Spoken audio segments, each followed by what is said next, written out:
Papa, Ate, tulungan niyo ako. Ngayon, basta mapatay siya, ang mana ng mama niya ay magiging atin lahat.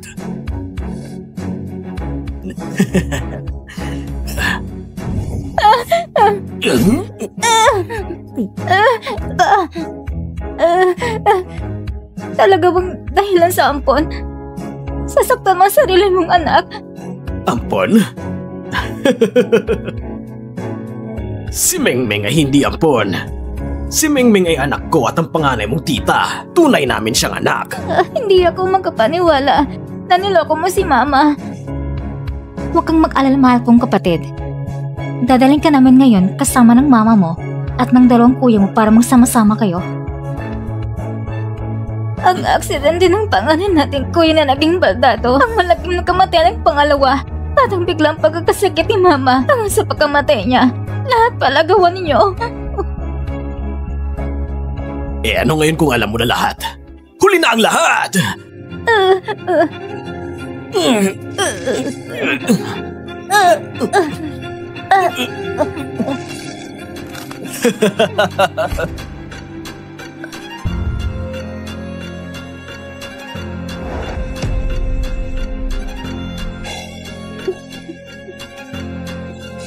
Ako, si Lezineng, ay nanunumpa sa langit kung mabibigyan ako na sa pangpapagkakataon. Ipaghihiganti ko si Mama at ang mga kuya ko. Grabe naman tong bida, alungkot ang buhay niya. Kung ako siya, hindi ko kakayanin.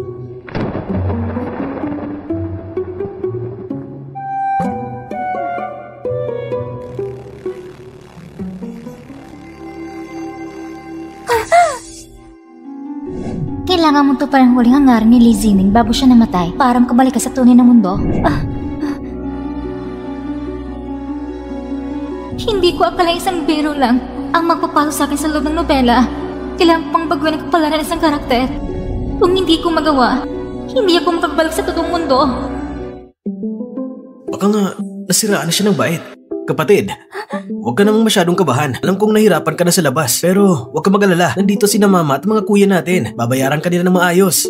Napasok ko sa katawan ng babaeng bida nung araw na inangkin siya pabalik ng pamilya Lee. Ang malambing ng pangalang kuya talaga ang marunong magpaalam sa akin. Sino nagsasalita?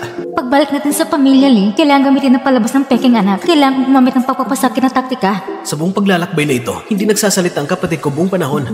Baka ang narinig ko ay ang tinig ng kanyang puso.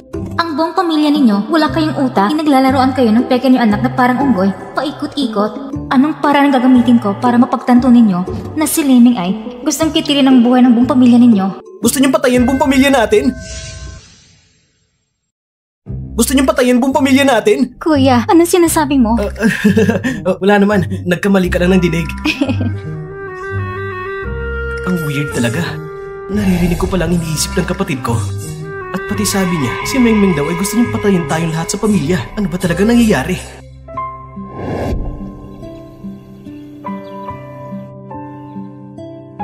Ma, ito na si Zining. Ito ang tinatawag kong mura kong ina.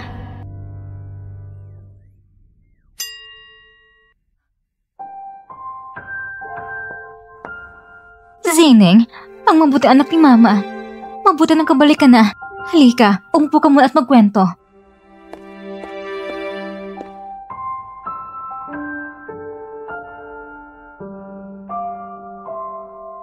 Ginang, masama ang nangyari.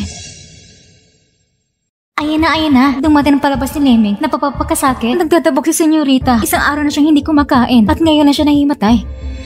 Bilisan ninyo, tawagan agad ng doktor ng pamilya.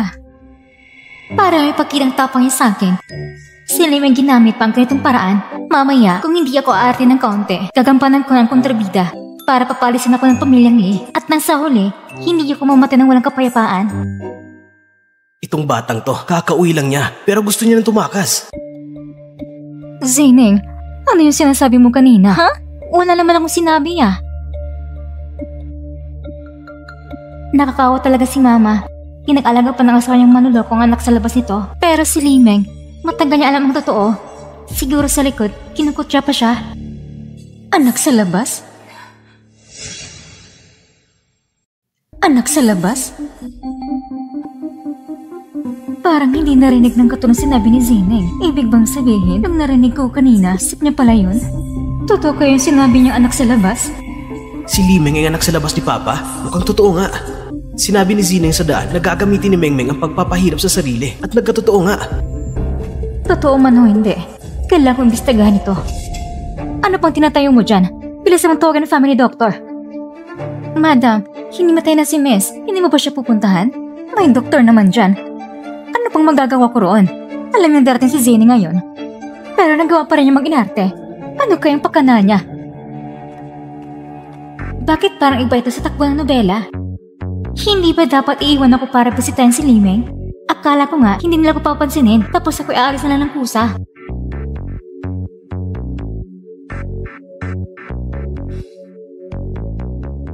Zineng, sa mga nagkaraang taon, malaging pagkukulo ni Mama sa'yo. Itong pulseras na ito, gawin mo lang ito ng regalo ni Mama sa unang pagkikita natin. Wala kang pagkukulang sa akin. Zineng, ito naman ang sasakyang inihanda ko para sa'yo. Tignan mo kung magugustuhan mo. Meron ka ng mama at mga kuya na nagmamahal sa'yo. Hindi mo na kailangan maghirap ulit.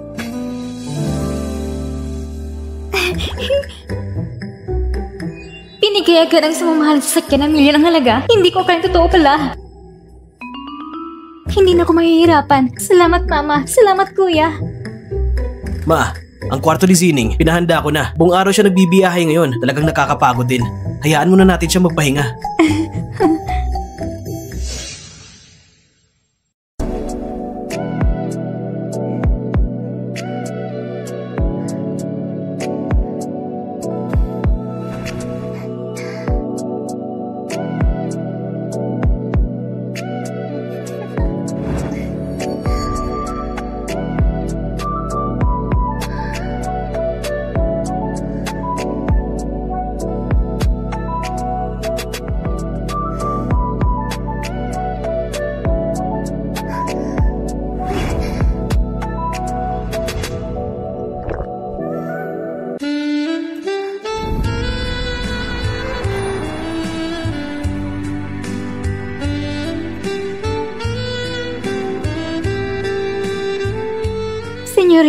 Senyorita, gumising na po kayo.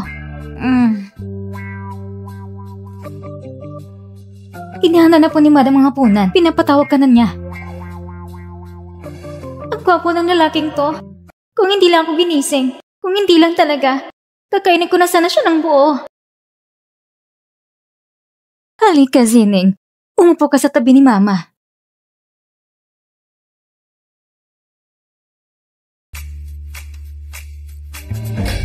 Tama nga, isang batang lumaki sa probinsya. Walang kaalaman ng kagandahang asal. Hindi man lang marunong bumate.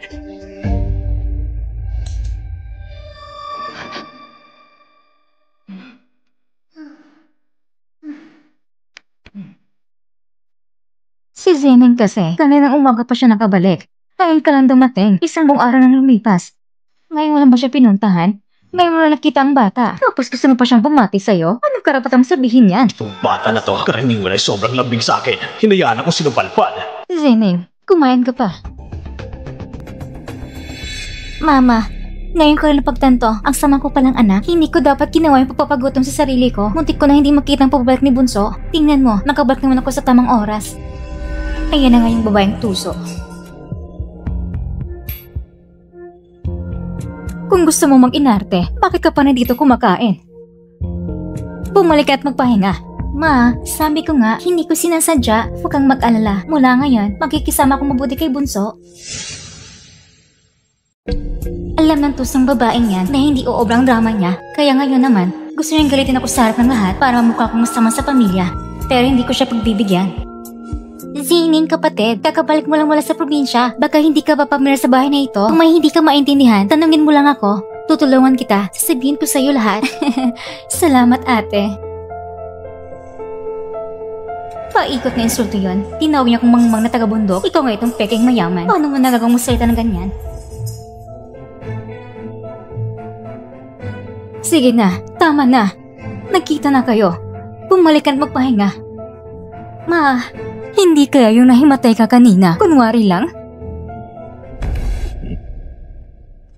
Ayan na, kumagat ng si Nimeng. Magmamakaw na naman yan. At si Rizen na walang kwentang ama, ako na naman mararamdaman. Hindi magtatagal, siguradong magagalit siya at ako na naman sisingin. Zineng, huwag kang mag-alala. Habang nandito pa si Mama sa bahay na ito, hindi ko kailanman hahayaan apin ka ng kahit sino.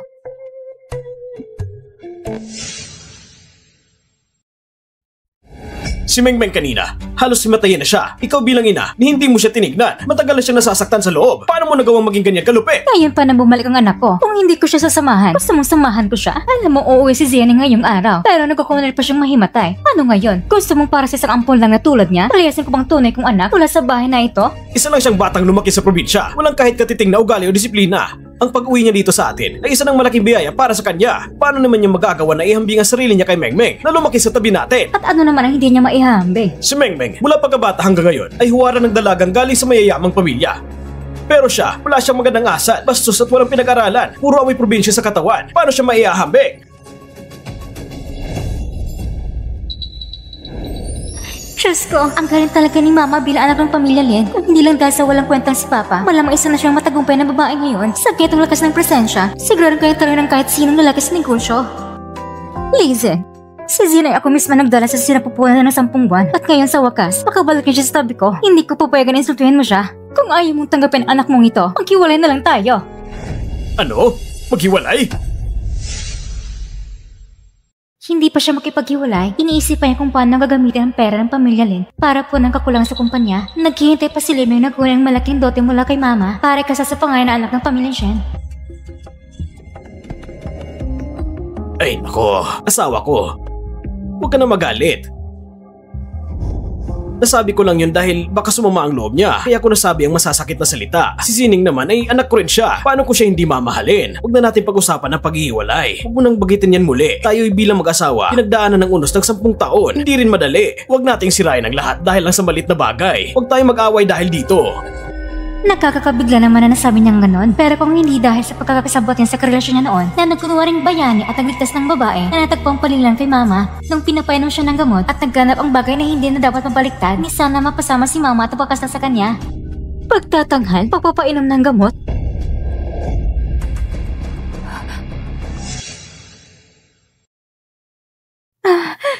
Mama, ayos ka lang ba? Bilis! Tumawag kayo ng doktor!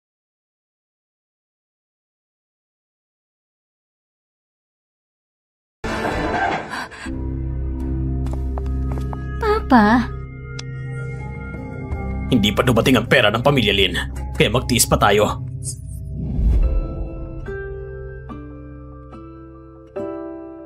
Nakakainis ng basura. Pinaralinap ang magandang mama ko ng ganun. Ginawa siyang ganyan. Baka may pagawa ko sa kanya ng leksyon. Mahilig siyang lumabas ng bahay, hindi ba? Bibigyan ko siya ng 5, 6, 7 o 8 nakakata ng babae. Pabikitan ko siya hanggang sa mapagod. Bata pa siya. Ano bang iniisip niya palagi? Kailangan ko mag-isip ng paraan para makadistract, para malinis ang atensyon ni Mengmeng. Zineng, lalabas tayo ng kaunti para maglakad-lakad. Hayaan muna natin magpahinga si Mama ng maayos. Ano? Tara na.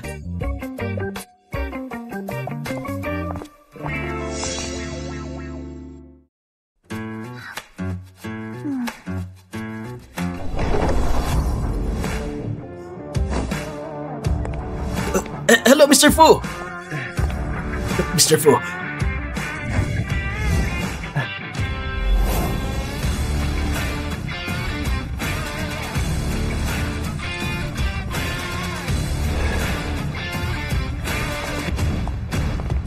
Kuya, sino yon? Ang engrande naman ang pagpasok niya. Galing siya sa pinakamayamang pamilya sa Beijing, si Lord Fujiu ng pamilya Fu. Lahat sila ay umaasa sa kanyang koneksyon para kumita. Sinasabing si Lord Fuji ay hindi interesado sa babae, pero hindi malinaw kung hindi siya interesado o baka gusto niya sa lalaki.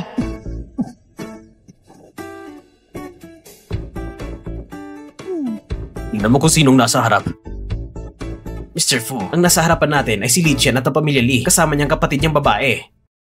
Tingnan ang kanyang pangangatawan, hindi naman mukhang may problema sa lalaki. Baka gusto niya ng lalaki.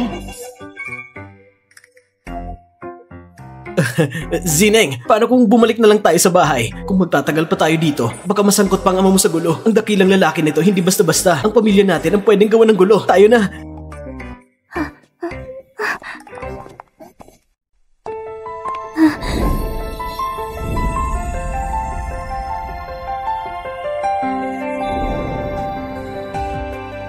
Ang lalaking ito, siya yung nakita ko sa panaginip. Ang gwapo niya. Ang gwapo niya, pero sa huli ay namatay sa di inaasang paraan. Nakakulungkot nga. Bunso, kilala siya bilang matinding tao. Isang pitik lang ng daliri niya. Pwede niyang pabagsakin ang pamilya natin. Pwede bang tigilan mo ng kakaisip? Di na kaya ng puso ni kuya yan. Bunso, ito nga pala si Mr. Fujiyu. Mr. Fujiyu. Hindi ko naman siya nakikita nagsasalita. Pero naririnig ko siya nagsalita. Ibig bang sabihin, ang narinig ko ay ang kanyang tinig sa puso. Sabi niya, mamamatay ako. Mr. Lee, ito ay si... Mr. Ju, ito ang aking nakakabatang kapatid na si Lee Zining. Naiwan siya sa probinsya at kamakailan lang nahanap muli.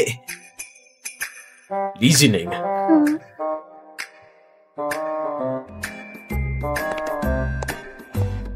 Hoy.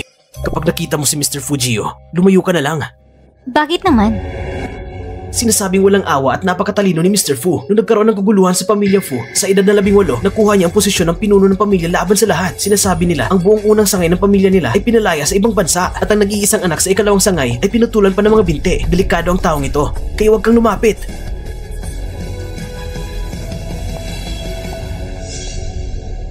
Ma, bakit hindi pa dumarating ang kapatid ko? Pinapahintay niya kami ng marami. Lahat kami nag-aabang. Kitang-kita na bata para sa probinsya. Walang asal at disiplina. Mama! Zining, napagod ka ba sa laro? Hindi naman, pero parang naiinis ako. Kaya umaga pa lang, naririnig ko ng palakpak ng manok. Akala mo pa nga, ilang balahibo lang, magiging phoenix na. Sinasabi ko sa'yo, kapag pinagalit mo ako, bubunutin ko lahat ng balahibo mo kahit isang hibla walang matitira para hindi ka na makarap sa tao. Ikaw? Lizining, hindi pa tayo tapos. Yang mga mata niya, parang gusto niya ko lamunin ng buo. Dati, iniisip ko na si Mengmeng ay maamo at magalang. Pag nakikita ko siya, parang nasa TV drama ang itsura niya bilang masamang babaeng karakter. Kahapon, narinig ko pa kay Zining. Ang dati kong inaalagaan ni si Mengmeng, hindi pala siyang adoptive daughter na dinala ni Papa mula sa welfare home, kundi siya palang anak ni Papa sa labas. Sige, gawin mo na dapat mong gawin. Ma, Zining, dadalhin ka ni Mama sa paglibo sa hardin. Gusto ko rin sumama. Hindi pwede. Kailangan kong man humingi ng tulong kay Mama bago magpatuloy. Huwag nang pag-usapan ng kayaman ng pamilya Lee. Kahit ang sa pamilya Lee, wala akong bahagi. Si Zining, mas maganda pa kasi sa mga bulaklak na ito. Ching yan!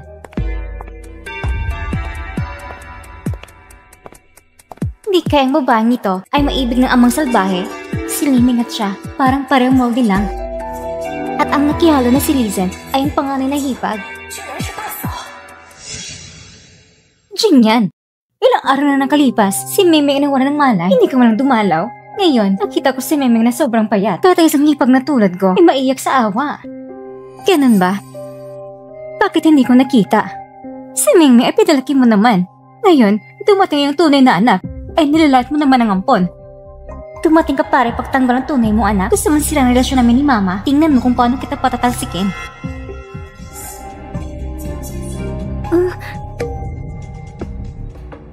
Hipag. Ang malasakit mo kay Mengmeng. Kung hindi ko alam, iisipin ko pa na si Mengmeng, hindi ko ampon. Kundi tunay mong anak. Paano naman magiging anak ko si Mengmeng? Nag-alala ako baka masyado kang papanig at mapag-usapan ng mga tao. Sabihin nila ang pamilyang Lee ay hindi marang tumanggap ng ampon. Hipag. Pero lang naman yon. Ba't ka naman masyadong seryoso? Ito bang anak mo dinala pa uwi? Maganda nga siya. Pero mukhang kulang sa disiplina. Mama! Kuya! Itong Ale, sino siya? Siya. Ang asawa na inyong mong tiyuhin. Ang iyong tiyahing babae. Ha? Tita ko pala siya? Ang suot niya parang lawin na makulay. Pangit tingnan. Ikaw talaga probisyon ng bata. Walang modo. Anong nangyayari dito? Dumating ako para bisitahin si Zining. Pero mukhang ayaw niya sa akin. Sinabihan to ako mukha akong lawing. Lee Zining, ang tita mo'y mabuting loob na bubisita. Tapos nilalait mo pa? Ikaw! Lizen, ako bang asawa mo? O siya? Para sa kanya, nagawa mo saktan ng anak ko? Ano ba pinagsasabi mo dyan? Mama, huwag mong sisinsin na papa at si tita. Tingnan mo si Mingming. Ang laki ng pagkakawig niya kay tita. Kung hindi mo alam, iisipin mo pa nga na sila isang buong pamilya.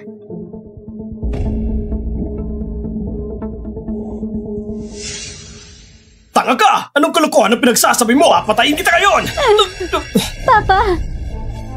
Lizen, nandito ako. Subukan mo na saktan ng anak ko. Hipag, siya ang asawa mo. Bakit mo siya nagawang saktan? Kung atakihin mo si Zining, hindi ko magdadalawang isip na makipaglaban sa inyo. Talaga? Halika, dadalhin kita sa ospital para silipin ang sugat.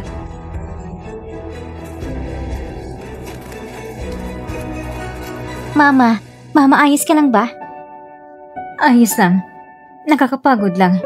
Ikaw ha, huminga ka na kasama si Kuya at magpahinga. Tara na.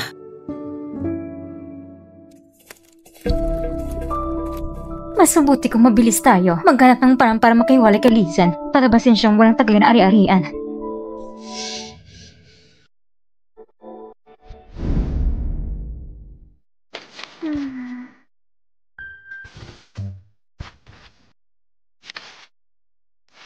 Sa lahat ng mga bagay na nandito, wala ba yung gusto mo? Kuya, gusto kong maglakad-lakad.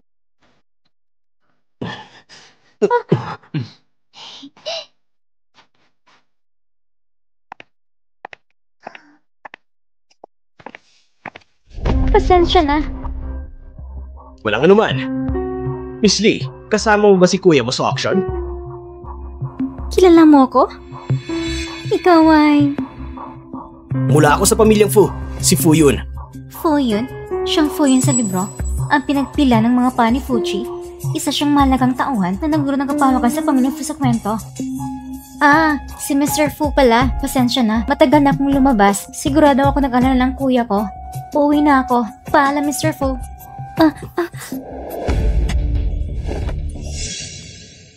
Kung alam ko lang kung makikita ko si Fuyan, dapat nanatili lang ako sa auction kasamang kuya ko. Ngayon, lahat ng tao ay naroon sa auction. Wala namang makikita sa akin. Grabe, para akong tinawag ng langit at lupa, pero walang sumasagot. Miss Lee, bakit ka nagmamadali? Mas mabuti pang sumama ka na lang sa akin. Huwag mong pakialaman kung ayaw mo. Paano mo hihigitan kung makikialam ako?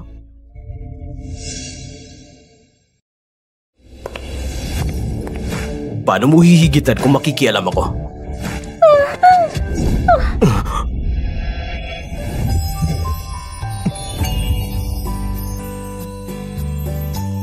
Kuya, isa lang itong babae.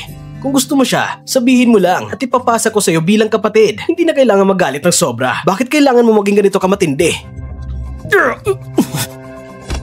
Bumalik ka na sa pamilyang Fu. Kung mangyayari pa to, hindi ko matitiyak kung ang isa mo pang binti ay mananakit.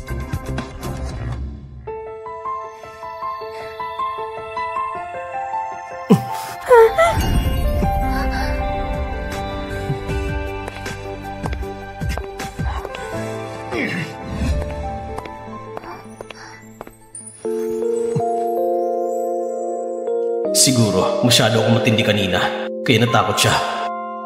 Pero... Ang kulay niya, ang mukha, ang baywang. Ang lalaking ito na perpekto. Sayang lang, hindi siya sa akin. Ganito ka perpekto na lalaki, kahit hindi sa akin, kundi sa ibang lalaki. Sobrang sakit sa puso. Si Mr. Fu ay isang bayani sa pagliligtas ng babae. Di man lang nagsabi ng damdamin upang makuha ang puso ni Miss Lee. Ano ba itong palabas na ito? Nagpapalit na ba ng mukha? Mr. Fujiyu, tapos ng auction, mag-alala ang kuya ko kung hindi niya ako makita. Tungkol sa nangyari ngayon, muli, maraming salamat sa inyo. Itong kasama ni Fuji, si Go Yuan. Hindi kayo makasama sila? Mga mayamang naglalaro ng sobra. Mr. Fu, bukas, pupunta ka sa abroad para sa business trip. Opo. Ikaw lang ba ang pupunta? Ha?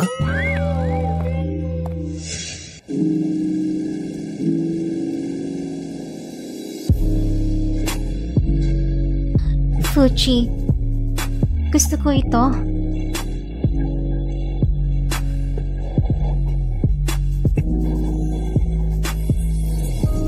Gusto ko rin dito.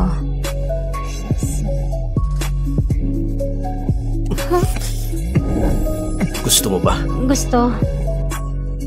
Lahat ng yan ay sa'yo.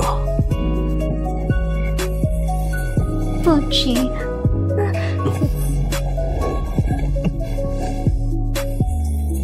Li Zining, ikaw mismo nagpapakita ng kagustuhan. Huwag kang iiyak.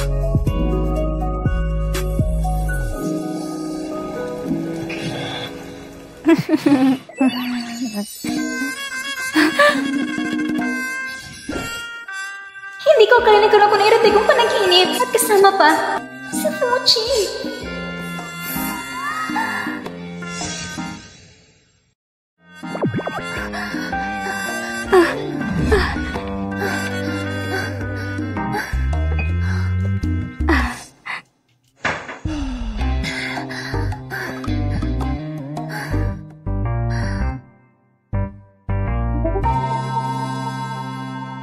Aba, bang hindi na nagkatis ang maliit na tsaa? Sa wakas, lilipat na ba siya laban sa akin?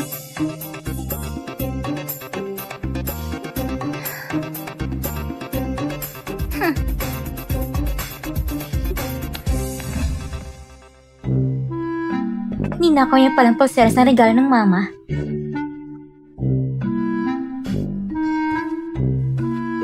Sayang naman na, Limeng. Upang pigilan ka, matagal ko nang pinalitan lahat ng gamit sa kwarto ng mga peke. Ano man ang plano mo, nakatagda ng mapalpak ka sa huli.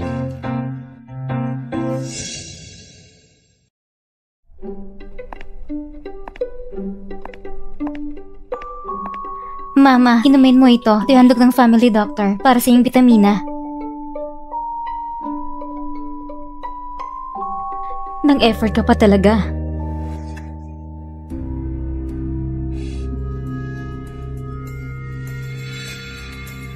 Ito talaga hindi bitamina.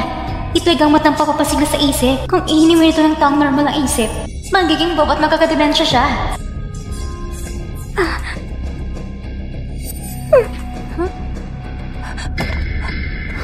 Mama, ayos ka lang ba?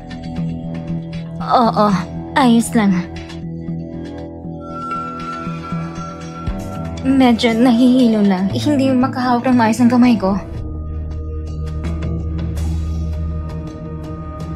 Buti na lang at hindi nainom ni Mama, si Limeng, at pinalitan ng mga bitamina ng Mama ng gamot para sa sakit sa isip. Kaya sa huli, si Mama ay naging baliw. Sumakit ang isip na matay. Mama, lahat ay kasalanan ko. Ibibigay ko itong bago sa iyo. Hindi na kailangan. Wala akong sakit. At hindi ko rin kailangan ng anumang gamot. Ate, dati ako nagtrabaho sa butika, kaya may alam ako sa gamot. Baka hindi nila ipakita mo sa akin ng mga tableta at bibigyan kita ng tamang gamot para kay Mama.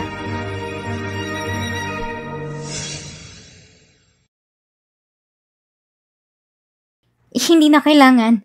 Nagtatrabaho ka sa butika, pero paano mo mapapantayan ang profesional na kalaman ng family doctor? Ma, kung wala ka ng problema, uuwi lang ko para magpahinga. Hindi na kita aabalahin.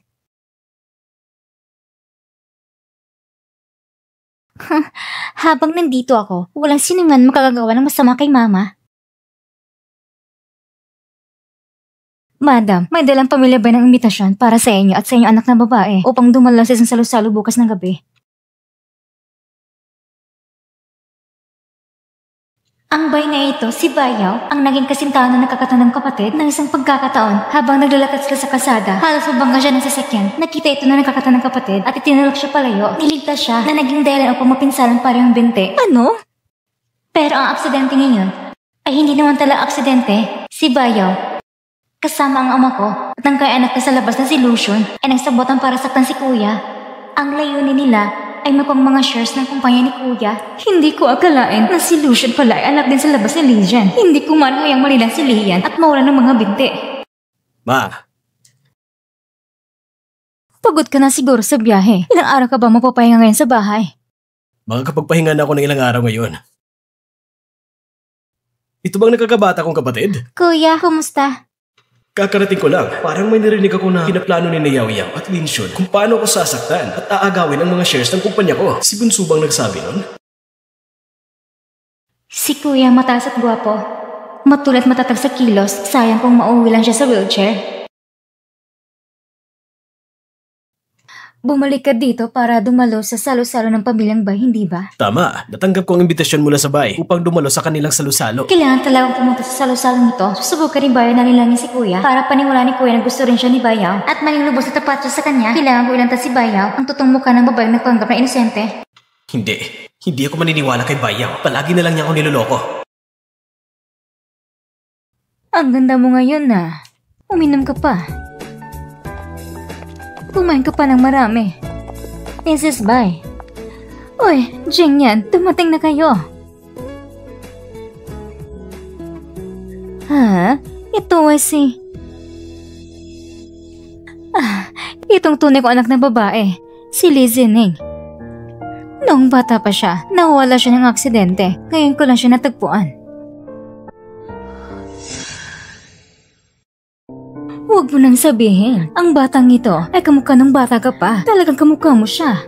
Pero ang aura niya, kung ikukumpara sa kabataan mo, malayo pa siya roon. Matandang babae, gumagawa ng away. Hindi ko papayagan ng pakasalan ng Kuya si Bayaw. Bakit gusto ni Kuya si Bayaw? Dahil ba nung bata pa siya, napakagandang tingin ni Kuya para isang babae. Pinagtitripan siya ng kapwa bata. Tinulungan siya ni Bayaw. Pinalayo ang mga naaati kay Kuya. Kaya tinitinan siya ni Kuya bilang unang pag-ibig. Jing yan, ngayon, ang tunay mong anak ay natagpuan na. Pero, hindi rin pwedeng pabayag mawala ng karapatan si Mingming. Ang mga taong tulad natin, mahalaga ang dangal. Siyempre, basta't sumunod lang siya. Kami, hindi namin siya pababayaan. Tinawag kita ng mama sa loob ng maraming taon. Wala kang iniwan sa akin na dangal. Walang kahit kaunti.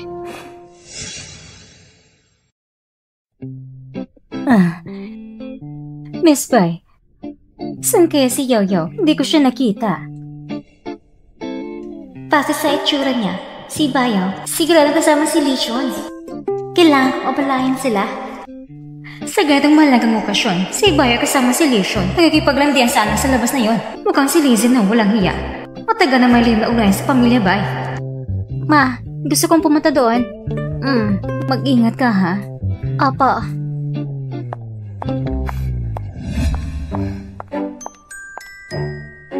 Huwag kang mag-alala. Si Lian ay parang aso ko lang. Kailangan ko lang siyang kunting paamuhin.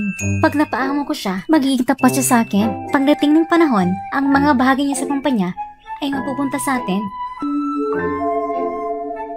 Ito si Bai at Lishon. Ang lapit naman nila. Halos maghalikan na. Lishon, para sa'yo, harapin ko pang hanga na si Lian. Nagpanggap akong gusto ko siya at inaakit ko siya. Huwag mong kalimutan ang ipinangako mo sa akin. Kapag natapos ng lahat, pakakasalan mo ako. Huwag kang mag-alala. Kapag nakuha mo na muli ang mga bahagi kay Lian, magpapakasal agad tayo. Ang ganitong uri ng live broadcast, hindi pwede ako lang malulunod sa hiya. Kailangan gumawa ng paraan para mahilang mga tao sa harap. Kailangan ko silang lapitan para magawa yun. Mr. Fu, si Miss Lina ito, gusto mo bang malaman ang lahat na nangyari? Tulungan mo siya. Sige po.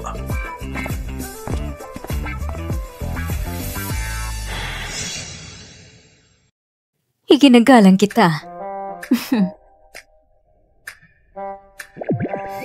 May nangyari. Anong meron? May nahulog sa swimming pool. Ha? Sige, mag-usap muna kayo. Titingnan ko muna. Tara. Mama, pumunta rin tayo para manood. Sige.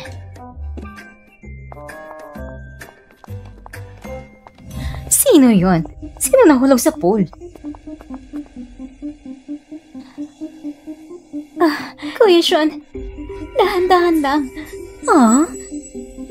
Sige, bilisan mo. Huwag mo hayang pumasok sila dito. Tingnan natin. Mrs. Bai, sinong nahulog sa pool? Tingnan natin kung may tutulong tayo.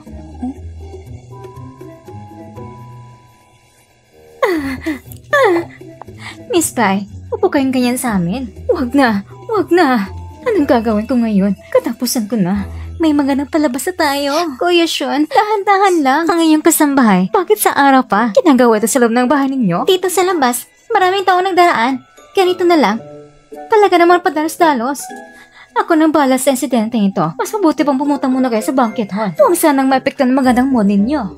Sige na, huwag niyo nang tigasan ang ulo ninyo. Anong nangyari? Bakit ko narinig na may nahulog sa pool? Isang malaking misinterpretasyon lang yon. Kasambahay namin yon. Ginamit niyang manika at ang aso ni Yaoyao. Parang tayo na akala. Hindi ba't itinapon ko ng manika? Bakit nahulog din ang aso? Bakit tulang ito ng langit sa akin? Sinong may gawa nito? Kumalma ka. Anong tunog na yon? Sino ang nandun? Napakaliit mo nakapansin ito. Ngayong araw, siguradong ilalantad ko ang anak sa labas na si Lishon at ang relasyon niya kay Bayaw at tuluyan kong ibubuhin sila sa kanyang paraan. Si Kuya ay mawala ng pag-asa kay Bayaw at hindi na niya kailangang pakasalan ang Bayaw na matagal na kasama ni Lishon. Si Bayaw at si Lishon, nandun ba sila sa harapan? Wala kang marinig na tunog. Bakit ka nagtatakip? Lumayo ka dyan! Nanghasik ng gulo sa salo-salo ng pamilya Bay. Parang ayaw niya na mabuhay. Tignan mo! Huwag kang pumunta. Tara. Gusto kong makita. Sino bang nanggugulo sa pamilya Bay ngayon? Yaw! Lishon! Kayo! Ikaw na tarantadong nilalang! May mukha ka pang umiyak? Tignan mo kung anong ginawa mong kaguluhan! Ang nangyari ngayon, kung hindi ito maayos na maayos, hindi lang mawawala sa akin ang reputasyon. Mapapagalitan pa ako ng pamilya Bay. Magkakaroon ng kaaway. Mr. and Mrs. Bay, ang pagkakamaling ito ay akin. Sa totoo lang, ako at si Yaoyao ay matagal na magkasama. Ngunit wala kaming pagkakataon noon. Bumisita muna ako sa bahay nila. Pag uwi ko ngayon, ihahanda ko ng dowry. Personal kong hihingi ng mga kamay niya. Nabuyag na ang tunay na mukha ni Bayaw. Si Kuya hindi na magiging tapat sa kanya at hindi na niya isasagapisyong bagay sa kumpanya o masaktan muli. Salamat kapatid. Salamat at pinakita mo sa akin ang tunay na mukha ni Bayaw. Mga bisita, humihingi kami ng paumanhin kung naging pabaya ang pamilya Bay ngayon. Mangyaring bumalik na kayo. Tara na. Ang nangyari ngayon ay malinaw na isang pakanan na kung sino man. Huwag lang sanang malaman kung sino ang gumawa nito. Kung hindi, hindi ko siya patatawarin.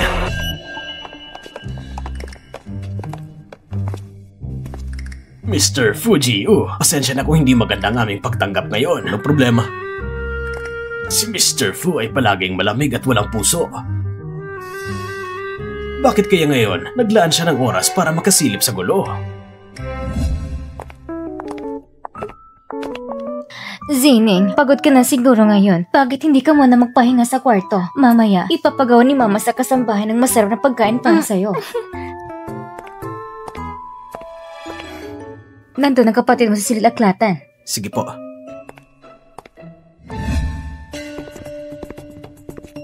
Ma, bakit mo kami pinatawag? Tinawag ko kayo tungkol ito kay Zining. Tungkol sa narinig kong boses sa isip niya. Narinig yun siguro, hindi ba? Ibig mong sabihin, naririnig mo rin? Narinig ko rin. Habang pauwi kami matapos kong sunduin siya, narinig ko yun. Tungkol sa mga boses sa isip ni Zining, talagang kakaiba yun. Huwag na huwag niyong sabihin kay Zining at huwag niyong ipagsasabi sa iba. Kung may makaalam at may masamang balak, maaaring mapahamak si Zining. Huwag ka mag-alala ma, hindi namin sasabihin. Kahit hindi natin alam kung bakit si Zining ay may kakayang makita ang hinaharap tungkol mas sa mga narinig nating boses, kailangan natin mag-ingat ng maaga. Ang lahat na nangyari ngayon sa pamilya Bay ay gawa ni Zining. Ginawa niya yan para tulungan si Kuya na mabagong takbo ng mga pangyayari. Huwag ka mag-alala ma, hindi ko yung tipo na basta-basta huhusga na walang dahilan. Alam ko, ang lahat ng ginawa ng kapatid ko ngayon ay para tulungan ako. Ngunit ang mga bagay na ito, hindi dapat hayaan na mag-isa lang isang babae na magtiis. Ang ating kapalaran ay dapat nating baguhin ng tayo rin. Mula ngayon ay tayo nang gagawa. Kailangan protektahan natin si Zining. Hindi na siya dapat pagkakautangan pa. At higit pa, hindi natin dapat hayaan si Zining. Oo. Sisikapin namin protektahan siya. Tungkol kay Zining, na kayong makita ang hinaharap at ang mga boses sa isip niya, kailangan nating itago ng mahigpit at huwag kailanman hayaan ng malaman ng iba.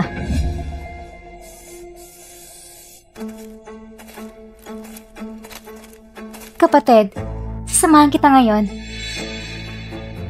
Ayos lang ba? Ay nako, napakadelikado na nangyari kahapon, kaya napagpasyahan ko sa panahong ito, hindi na ako lalabas. Tama nga, nakakatakot talaga. Bilang mga babae, Kailangan natin ingatan ang sarili. Kung hindi, hindi natin alam kailan tayo malulak o mapagsamantalahan. Sa tingin ko, tama ka. Kung ganun nga, mananatili na lang ako sa bahay. Kasama ka. Hindi lalabas kahit saan. Okay ba? Talagang hindi ka susuko ha? Bini, ito nga palang hinihiling mo. Talagang galing ka sa probinsya. Kayang-kayang gawin ang marunong trabaho. Anong ginagawa mo? Siyempre, magtatanim ng bulaklak. Tama ate. Hindi mo ba sinasabi na sasama ka sa akin? Tulungan mo na lang ako. Ako ang nakakatandang anak ng pamilya Lee. Sino bang gagawa ng ganitong maraming trabaho? Mukhang hindi mo pa naintindihan. Ako ang tunay na nakakatandang anak ng pamilya Lee. Samantalang ikaw ay isang ampon lang. Ako ang tunay na anak. Ano ka? Hindi pa nakuha ang pera ni Matanang Linjing yan. Hindi pa pwede pagkita na ako ang tunay na anak ni Papa. Wala akong narinig. Aalis na ako. Kapag nakuha ni Papa ang kumpanya at pera ng pamilyang Lin at Lee at tinanggal na ang mama mo, ako nang magiging nag-iisang nakakatandang anak ng Lee.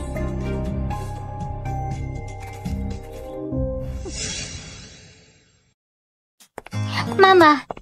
Zenning, halika, umupo ka sa tabi ni Mama. Narinig ko itong mga nakarang araw, palaging hinahanap ka ni Leming. Palagi siyang pumupunta sa akin, pero pagkatapos aalis na. Pangunahing dahilan pupunta sa akin ay dahilan lang dahil gusto niyang maloko ako. Kung bibigyan siya ng ganitong pagkakataon, huwag mong sisin ako kung hindi ito magamit. Tama, Zenning.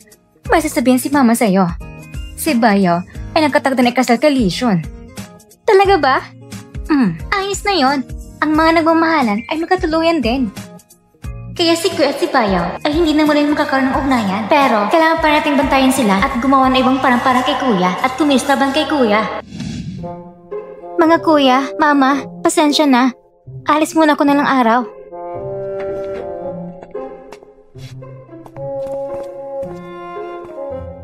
Kuya, umalis ng kapatid natin. Hindi ba natin siya susundan? Hayaan na lang natin. Mabuti na makalabas siya. Sabi ni Mama, sa mga nakarang araw, hayaan natin siyang lumabas ng 2 araw para makapagpahinga lang.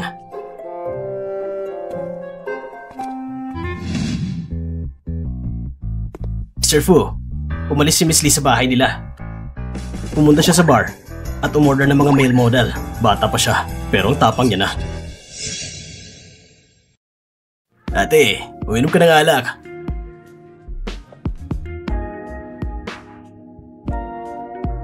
Simula nang mailipad sa librong ito, hindi pa ako nagkaroon maayos na kasiyahan. Ako isang masigaw at masipag na empleyado. Walang oras para maglaro dito. Ang mama ni Limeng ay biyuda na ng maraming taon.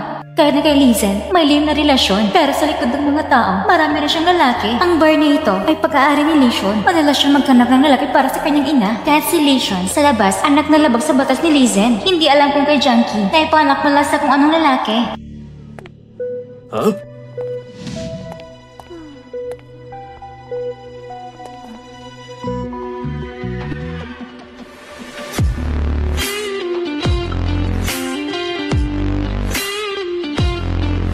Guwapong lalaki.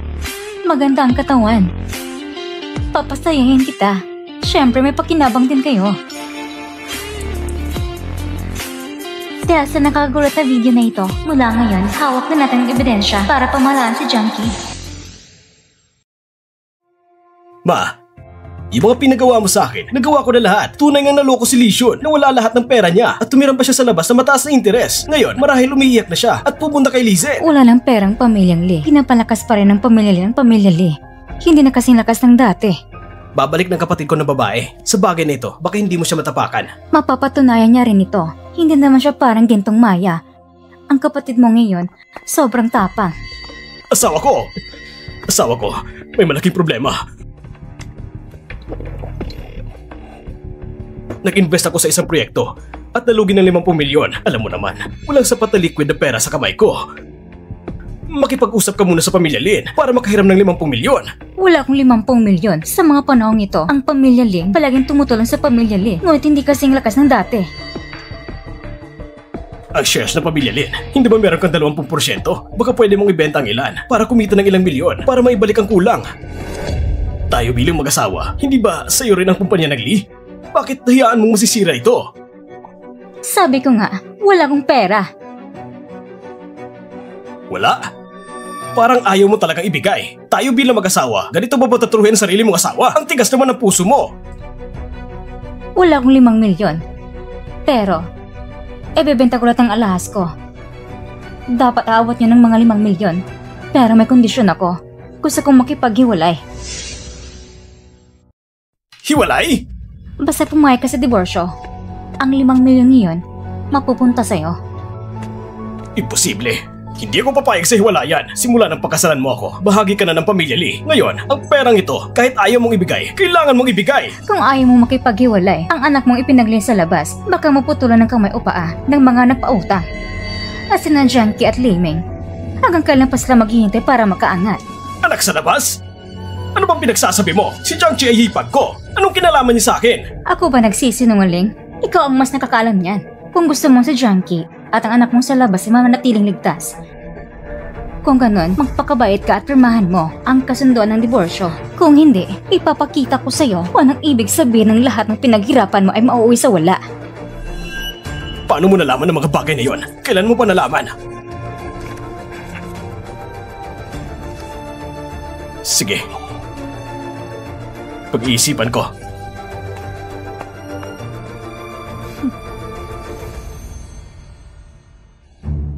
Nakuha na natin ang video. Anong dapat natin gawin para sila mismo ang makatikim ng bunga ng kasama nila? May lalaking may hawak ng gamit mo. Siya ang boyfriend mo. Ako?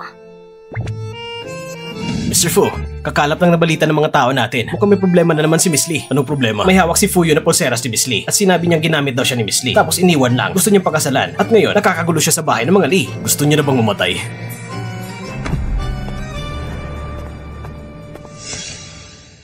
Bakit hindi pa lumalabas si Zining? Baka naman, simula nang tanggapin siya ulit ng pamilya Lee, ikinakahiya niya na akong parang sakit. Pero, kahit ayaw niya sa akin, pakiusap, pumuntihan mo siya rito para makuha niya ulit ang pulseras na ito. Wala talaga si Senyorita. Gusto mo ba? Hahanapin ko ulit siya?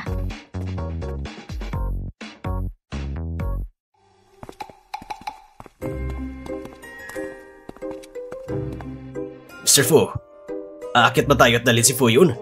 Huwag ka magmandali. Kahit magulo siya, lumaki siya sa pamilyang Fu. Hindi siya tanga. Siguradong may plano pa siya. Fu yun. Tigilan mo mga kasinungalingan mo. Sinisirong pangalang anak ko. Pwede kitang kasuhan. Kamakailan lang kami nagkita ni Zining sa isang auction at siya mismo ang nagbigay sa akin ng pulseras na ito. Akala ko noon, sinyalis na yun na gusto niyang pakasalan ko siya. Kaya naman, dala-dala ko pa ang dote dito. Ang pulseras na yan? Zining, nandito ka na. Mas mabuti pa siguro. Tingnan mo mabuti ang pulseras na nasa kamay mo. Ano? Hindi ka pa natuto nung nabalian ka ng binti dati? Gusto mo bang sa binti mo at pasagin ko ng 2 beses pa? Zining, ikinakahiya mo talaga ako kasi isa akong baldado. Hindi dahil baldado ka. Ikinahihiya kita dahil... Tingnan mong mabuti. Itong totoong pulseras na bigyan ng mama ko. Ang hawak mo ay peke. Gaya ng panggagaya mo sa pananamit ni Fuji. Ikaw mismo, isang mababang uri ng kopya. May tinatago pa si Zining? Pero paano napunta ang pulseras na yun sa kamay ni Fuyun? Si Leming bang nagbigay? Paano silang dalawang nakakakilala? Listening! Tumahimik ka na! Mr. Fu, ang anak kong ito masyadong na-spoil ko. Kakarating lang niya mula sa probinsya, kaya wala pang modo. Papa! Hindi mo pwedeng paborang anak sa labas at pagalitan ako ng ganito. Tutulad ng sinabi ko. Ako, ano bang nagawa kong mali? Walang iya ka! Ano ba yung mga pinagsasabi mo? Ang ate mo, inampun siya mula sa ampunan. Alam niyo ng lahat. At isa pa, ang pinag-usapan natin ngayon ay kasal mo kay Mr. Fu. Huwag na nating idamay ang ate mo. Ganun ba? Kung ganun, Papa, dahil gusto mo si Mr. Fu, ibigay mo na ang magandang kasal na ito kay ate. Huh? Ibigay sa ate mo? Bakit naman hindi? Alam ko na. Sigurado ayaw mo kay Mr. Fu dahil isa siyang may kapansanan, kaya ayaw may pasawa siya kay ate. Kung ganun, Papa, paano mo ako nagagawa ipasawa sa kanya? Tama ba, Mama? Bumalik ako ngayon para sa kaarawan ni Lola. Mukhang ang posisyon ng pinuno ng pamilya Fu may kakayahan pa rin ang pamilya Lee na magamit ko ng pansamantala. Hanggang ngayon, si Fuji hindi pa rin nagpapakita. Malinaw na hindi ganun kahalaga si Lee Zining sa kanya. Mas mabuting samantalahin ang pagkakataon at pagkasalan si Lee Meng. Hindi naman ako lugi. Maganda talaga ang ikalawang anak ng pamilya Lee. Siguradong ang panganay ay hindi rin papahuli. Mr. Lee, ang pamilya Fu hindi pa naman opisyal na naglabas na pahayag para tanggalin ako. Sa pangalan pa rin, isa pa rin ako lehitimong miyembro ng pamilya Fu. Oo, syempre. Mr. Fu, ano bang pinagsasabi mo dyan? Mr. Fu, ang napili mo si Lee Meng. Isa na yung malaking biyaya sa kanya. Mr. Fu, pakiusap. Dito tayo.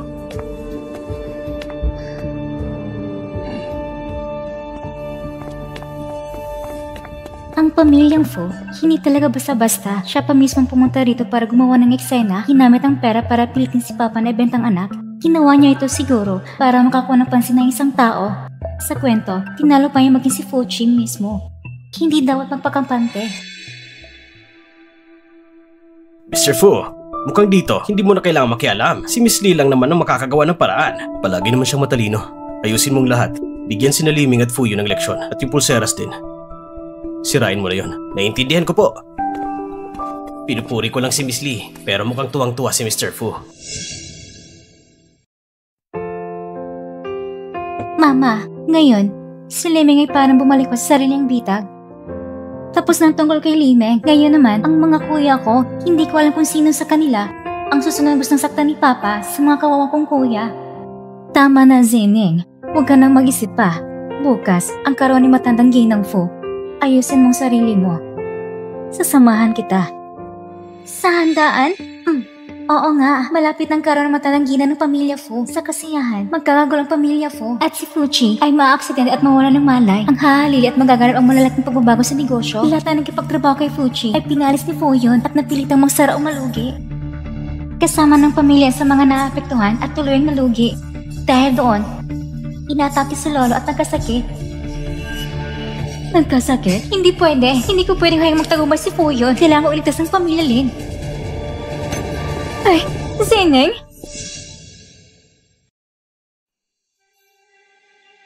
Ito ng mga mansyon ng pamilya Fu. Sa bagay na ito, hindi ko dapat idamay ang mga kuya ko. Pero si Fuji, siya ang tamang tao. Ngayon siya ay nasugatan o nawala ng malay. Sigurado siya para makapapagligtas sa sarili niya. Paano ba kung makakapasok dito? Ayan. Aakit ako sa pader. Mr. Fu, si Miss Lee nagbabalak na pumasok sa likuran ng gate. Bakit siya nandito? Hindi ko rin alam. Papasukin ko ba siya ngayon? Hindi na kailangan. Buksan mong likuran na pinto. Bigyan mo ng isang araw bakasyon ng mga kasambahay. Kung walang mahalaga, huwag akong istorbohin. Mr. Fu, ang ibig mo bang sabihin na magkaroon kayo ng oras ni Miss Lee na kayong dalawa lang? Huh? Grabe, mansyon na ng pamilyang Fu. Ang hinglaman ng seguridad nila.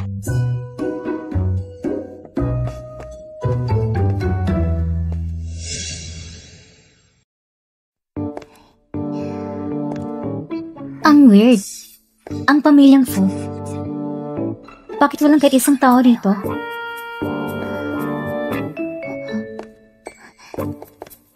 Wow!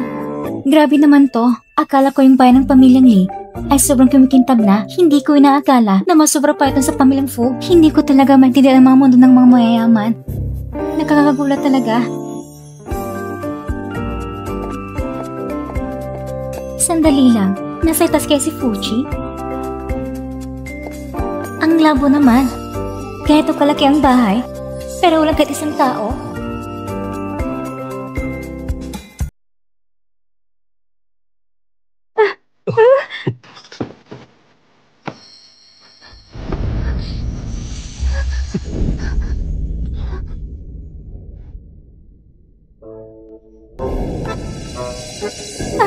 Anong problema mo? Naglalakad ka na parang multo. Alam mo ba, ang takot, pwede kang mamamatay sa gulat. Lagot, nahuli ko ni Fuji mismo. Baka isipin niya na magnanakaw kung pumasok sa bahay nila, tapos pagkabalin pa niyang binti ko at itapon ako palabas. Ang mga binti ko, huwag naman sanang mawala ng pag-asa.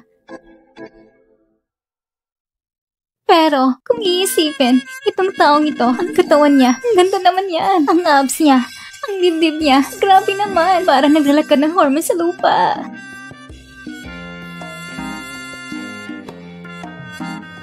Bitawan mo ako! Miss Lee, ang dami mong effort. Pumunta ka pa sa bahay ko. Para lang magpaakap. Sino bang gusto mong paakap ha? Ang aga-aga pa lang, maliligo ka na. At suot mo pa. Sobrang revealing. Walang hiya. Ah, ganun ba? Gusto kong tanungin ng marangal na si Miss Lee. Pumasok ka ng palihim sa bahay ko. Para nang manilip sa pagligo ko. Para nang manilip sa pagligo ko. Nanilip? Hindi diretsahan akong tumingin. Ganitong kagandang katawan. Sa'yo kong hindi titingnan. Ang dibdib, ang abs, hindi lang ako tumingin. Pati sa panaginip, natutulog pa ako sa'yo. Imposible. Nandito ako. May tutong pakay ako. Naglibot ako sa bahay mo. Wala ni isang kasambahay at aksidente lang napasok ko itong kwarto. Sino ba namang maliligo na gatong kaaga?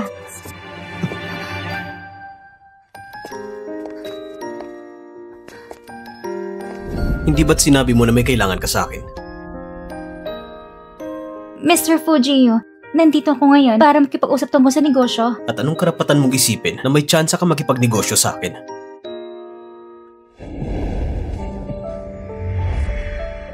Hindi mo dapat sabihin yan agad. Kung pwede tayong magkaayos. Depende sa impormasyon kong dala kung sulit ba ito o hindi. Bibigyan kita ng pagkakataon. Sige, sabihin mo. Kung ang impormasyon ko ay makapagligtas sa'yo, pagkatapos nito, ako at ang mama ko, pati na rin ang mga kuya ko, kapag may naging problema kami, sana matulungan mo kami. Anong impormasyon? Sa darating ng karoon ng matandang ginang, mag-ingat ka sa mga tao sa pamilya. Lalo na sa mga unang tingin ay mukhang walang panganib at napakagandang mga babae. Kung hindi, ang buhay mo ay kalahati na lang matitira. Sa tingin ko, tama ang sinabi mo.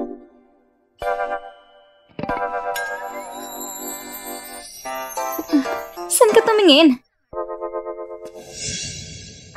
Saan ka tumingin? Kung tutuusin, maganda rin naman ako, pero si Fuchi, walang kahit anong interes sa akin. Baka nga talaga gusto niyang mga lalaki. Sayang naman, ang ganitong kagandang itsura, hindi pala kapag-ipakinabang. Fuchi! Kung alam ko lang sana, hindi na sana ako pumunta dito. Si mama at si kuya, pwede ko na mailigtas gamit ang ibang paraan. Hindi ko na sanang ginawa ito ngayon. Mas mabuti pang hayaan kitang mapahamak sa karawan at mawala ng kalating buhay. Mamaya, papasabay kita kay Gao Yuan para ihatid ka pa uwi. Salamat, Mr. Fujio. Pero kaya kong umuwi mag-isa. Isa pa, Presidente, mag-ingat ka sa mga nasa bahay mo. Mr. Fu, umalis na si Miss Lee sa likuran ng pinto. Tignan mo kung sino-sino ang kinakausap ni Fu Yun itong mga araw. Naintindihan ko po.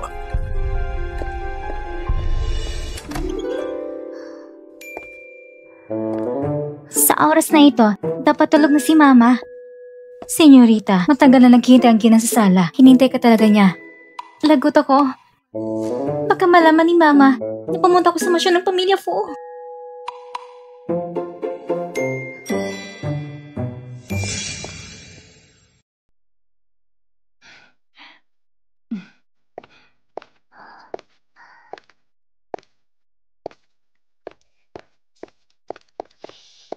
Mama.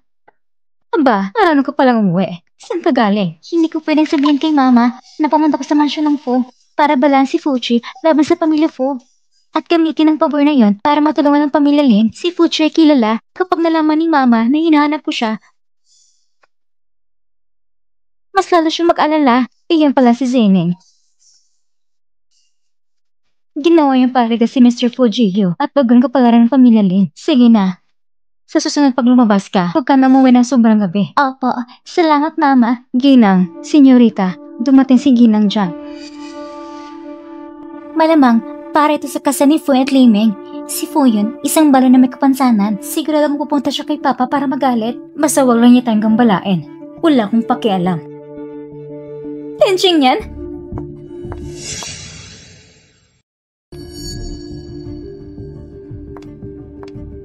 Jiangxi, Ang ingay-ingay mo rito. Akala mo babae mo ito? Linjing yan. Si Meme anak mo rin. Paano mo natitis na ipakasya sa isang lalaki na walang perto, walang katayuan at isa pang pilay? Ang anak ko ay si Zining lang. Si Leming naman ay anak ni Lizen. Si Zining ang nawala. Hindi ko papayagan na mag-alala ng isang adoptive na anak. Dapat ay nagpapapasalamat siya. Kung hindi, baka hanggang ngayon ay naghihirap pa rin siya sa kung saan. Pero, sige na. Hindi ko pinapadala si Leming palabas ng bahay ko. Pinakamatarungan na yon. Tungkol sa kasal niya, ito ay bunga ng sariling desisyon niya. Li Jing yan. Ang sariling anak mo nakauwi na. Tapos ngayon pinapahirapan mo ng ampon mo. Grabe ang puso at kamay mo.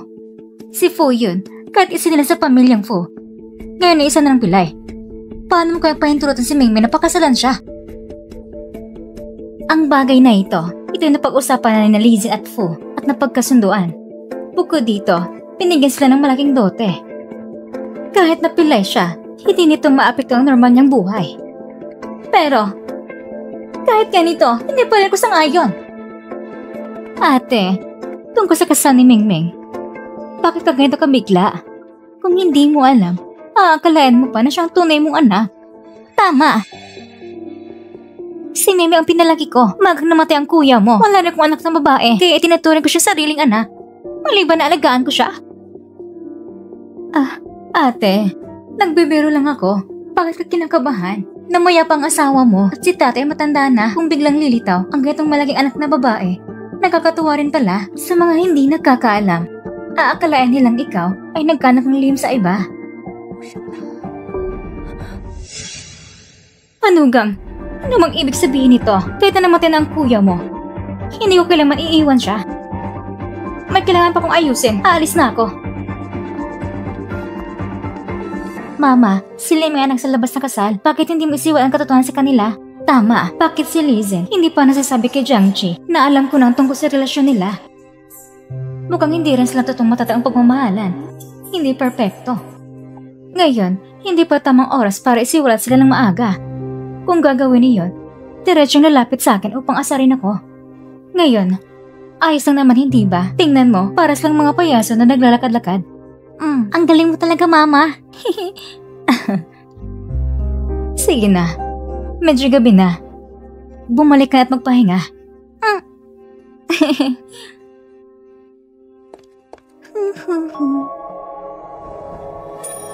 Sino yan? Sino yan? Ang taas ng alertness ni Miss Lee. Kung sisigaw ko pa ng 2 beses, sigurado ako na mahuhuli ang bodyguard ng pamilya Lee na para bang magnanakaw ako. Akala ko kasi isang admirer na pumasok sa kwarto ko sa ating gabi, yan pala si Mr. Fu. Naabot ni Miss Lee ang bahay ko para lang manood na maligo ako. Bakit hindi ako pwede pumunta sa inyo? May kailangan ka ba sa akin? Ito ba'y mahalagang bagay? Syempre, may mahalagang dahilan ako kung bakit ako nandito. Ilang oras na tayo hindi nagkita at hanggat kang pumunta sa akin, may nahanap ka ba? Kamakailan, ginamit ni Fuyo ng pagkakataon ng dote upang kumuha ng isang kaibigan mula sa ibang bansa. Ang pangalan niya ay Shenshu. Shenshu? Ayon sa libro, napakabilis daw ng kanyang kamay noong araw. Sa kasino siya nagpakasaya at hinabol siya ng may-ari ng kasino. Nagkataka siya sa ibang bansa kung siya ngayon hindi nakapagtataka na naging matagumpay ang paglason. Talagang nagumasa si Fuyo at nakuha niya itong pabalik. Personal kong naririnig ang mga sinasabi niya. Talagang marami siyang nalalaman.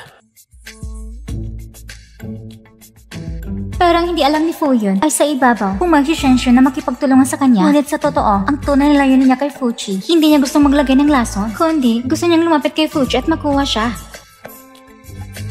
Talaga nga, pang-akit ng lalaki si Shenshu kay Fuchi ay tunay na malalim ang damdamin. At si Fuchi naman talaga, alam niyang hindi niya gustong babae, bakit pa niya inaakit yon?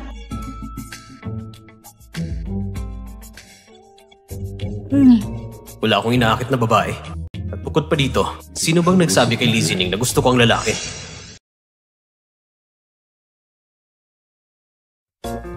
Anong problema, Juye? Wala naman. Sabi sa libro, si Shenshu sa huli, dahil hindi siya nagustuhan ni Fushi, ay nagbago at nagpakasama. Pinili niya makipagtulungan kay Fuyun at paglalason kay Fuchi. Kaya sa huli, ay namatay ng malupit si Fuchi. Kung hindi talaga kaya, hayaan na lang si Fuchi ay sakripisyo ang kanyang itsura. Dahil ang danga at buhay niya, sigurado mas malaga ang buhay. Ang iba pang bagay pangalawa na lang. Anong sabi mo? Wala naman ako sinabi. Chuyi, tanghali na halos. Pumunta ka pa sa akin silid sa pamamagitan ng bakod. Kung hindi alam ng iba, aakala may malagang dahilan ka. Wala naman pala. Curious lang ako, bakit si Miss Lee ay labis na nag-aalala sa kaligtasan ko? Hindi ba ibig sabihin, umiibig ka na sa akin? Ano ba yan? Umiibig ako sa'yo? Napaka-inlove mo naman sa sarili mo. Maganda mo yung mga katangian. Hindi rin naman ako pangkaraniwan. Chuye, ikaw'y alam mo sa mundo ng negosyo. Gwapo ang itsura, madali ang desisyon sa negosyo, mayaman. Kaya kahit umiibig ako sa'yo, hindi naman nakakagulat, hindi ba? Bukod pa rito, sa mundong ito, alin ang batang babae ang hindi gusto mag-asawa sa'yo? Eh ikaw? Ako? Ano ako? Kung totoong nangyari ngayon, tatanggapin ko na may utang ako sa'yo. Pero sa bagay na ito, huwag ka na makialam.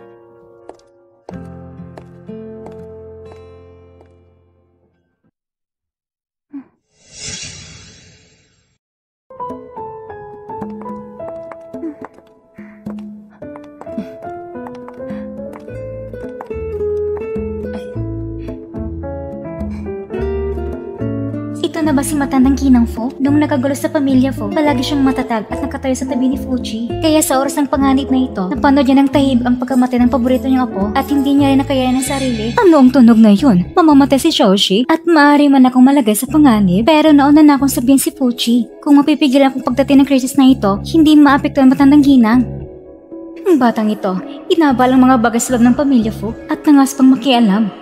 Zining, magpakabait ka, huwag kang gumawa na kung ano-ano. Opo, Mama. Ang narinig ko kanina, siya yun? Itong batang babae na ibinalik ng pamilya Lee. Narinig ko pang kanyang iniisip. Totoo bang sinasabi niya? Si Mr. Fu yun ay may dinalang babae. Nandito na. Ang tampok na bahagi ng araw na ito ay dumating na.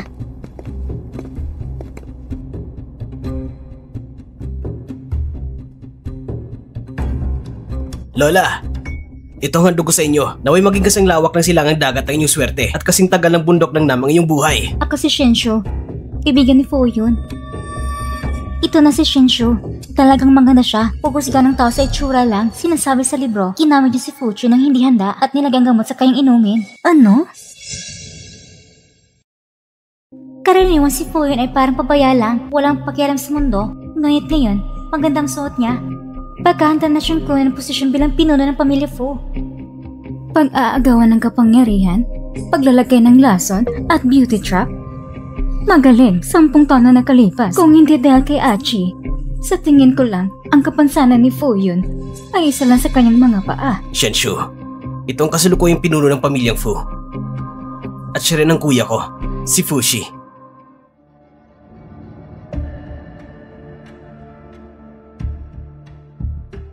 Kumusta ka, Fuji?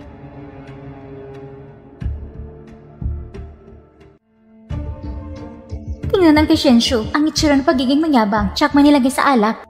Hindi ba matalino si Fuji? Noon ako na siyang pinagsabihan. Paano niya hindi nakitang malit ng panilang na ito? O baka naman, handa na siya noon pa man. Lola, medyo hindi magandang pakiramdam ko. Aakit muna ako para magpahinga. Lola, ako rin aalis muna.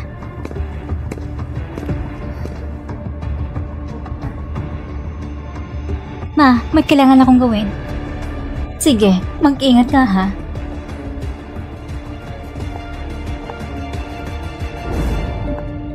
Fuji?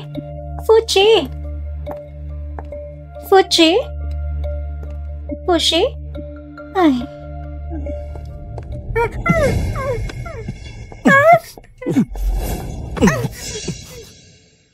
Ay! Shh! Fuji? Fuji? Fuji? Fushi, nawa ka ng gamot ko. Sa ng kalahating oras, maaantok ka. Ako na may hawak sa'yo. Hindi ka makakatakas. Wala ng pag-asa.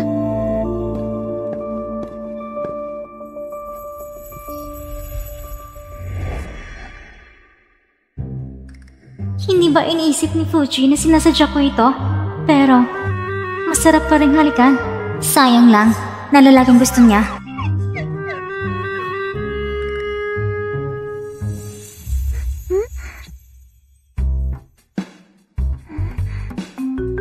Hindi ba gusto niyang lalaki? Ligtas ang kwarto.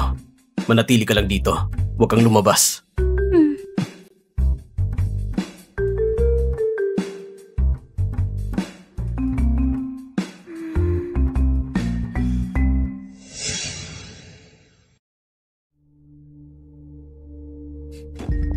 Lola, pirmahan mo ng dokumento ng paglilipat ng shares. Kung hindi, hindi mo na muli makikita ang iyong mahal na apo. Ano bang ibig mong sabihin? Anong ginagawa mo ko, Shoshi? Pinainom ni Shenshu si Fushi ng malakas na gamot. Hindi siya makakagising agad. Nung una, sinira niya ang mga pako. Ngayon, pagbabayarin ko siya. Ikaw na malaking alak na hindi tapat. Hindi ko dapat pinapatawad. At pinabayaan si Shoshi. Pagkakamali ko talaga. Walang kwentang maraming salita. Pumirma ka na. Kapatid, bumalik na kayo. Dumating agad si Kuya matapos matanggap ang mensahe ni Bayaw. Hanggang ngayon, hindi pa siya bumabalik. Ma, hahanapin ko muna si Kuya. Magpahinga ka muna ng maayos. Sulang kasi yung kapatid. Siguro din ang kanyang kaligtasan. Opo. Oy, hintayin mo ako!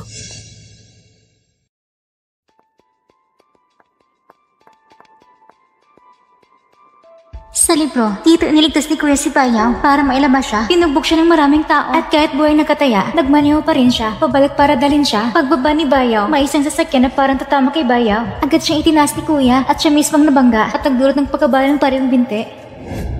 Mr. Fu, may problema. Si Miss Lee, mag-isa na pumunta para iligtas si Lian. Ano? Sabihin niyo, lulutusin ba ng panganay na ginawa ng pamilya Lee ang sitwasyon? Sinong nakakaalam? Si Miss Bai, natakot hanggang mawala ng malay. Ang tao sa likod nito, talagang handa. Hayaan ang mga matmaladyosa na babae na magdusa. Ako bang hinahanap ninyo? Shh! Huwag ka magsalita. Mukhang si Mr. Lee ay talagang gusto si Miss Bai. Huwag na kayong magpaligoy-ligoy. Pakawalan nyo na siya. Gusto mong pakawalan namin siya. Gawin nyo na lang ang mensaheng ipinadala namin noon. I-transfer sa amin ang 50 milyong yuan. Pirmahan ang kasunduan ng pagbibenta ng shares. Hindi ko inaakala. Talagang nakton si Kuya sa pag-ibig. Huwag ka mag-alala. Hindi papayag si Kuya na para lang sa isang babaeng traidor sa kanya ay malinlang siya.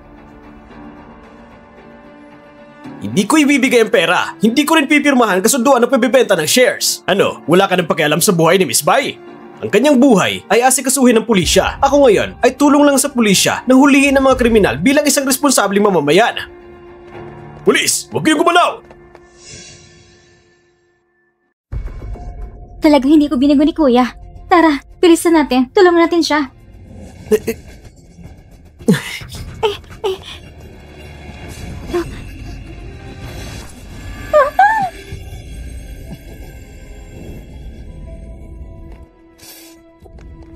Bilis, bilis!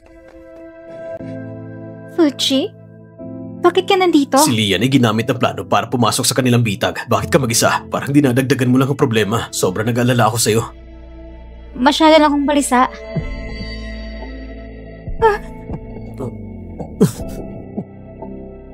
Fuji! Nasugatan ka!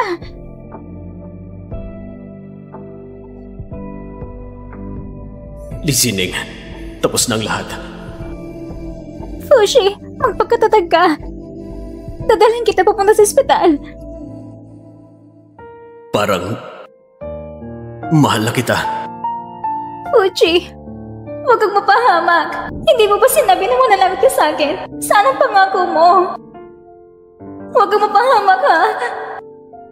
Fuji!